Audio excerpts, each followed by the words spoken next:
আসসালামু আলাইকুম। তো এই জায়গায় আমি এই যে ফোড়নের জন্য পেঁয়াজ, রসুন, মরিচ এগুলো আমি কেটে রেখেছি।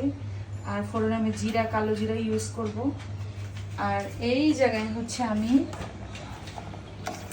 চাল, মানে পোলাওর চাল, তারপর 4 পদের ডাল, বুটের ডাল, মাসকলাইয়ের ডাল, মুগের ডাল আর মসুরের ডাল, 4 পদের ডাল আর চাল এখানে আমি ভিজিয়ে রেখেছিলাম প্রথমে আধা ঘন্টা। তারপরে হচ্ছে আমি এটা সেদ্ধ করেছি।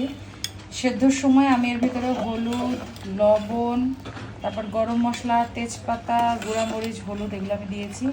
আর তারপরে এই যে আমি কলা, আলু আর গাজর ভেজে রেখেছিলাম সেটা আমি চালটা ভালো করে ফুটে যাওয়ার পর দিয়ে দিয়েছি। তো এই যে দেখেন এখানে আমি কড়াই রেডি করে রেখেছি। এখানে আমি ওই পেঁয়াজ, রসুন, তারপর মরিচ, জিরা, কালো জিরা এগুলো আমি ফোড়ন দিব। ফোড়ন দিয়ে তারপর আমি এই যে এই চালটা যেটা আমি সেদ্ধ করে রেখেছি সবজি সহ, সেটা হচ্ছে আমি ঢেলে দেবো এখানে। ঢেলে দেওয়ার পর তারপর ঝোলটা শুকিয়ে নামিয়ে নেব।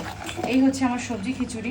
তো আপনারা কারা কারা এইভাবে সবজি খিচুড়ি রান্না করেন, আর সবজি খিচুড়ির ফাইনাল লুকটা আমি আপনাদেরকে অবশ্যই দেখাবো। তো এইভাবে কারা কারা রান্না করেন তারা অবশ্যই কমেন্ট করে জানাবেন। আল্লাহ হাফেজ, আসসালামু আলাইকুম।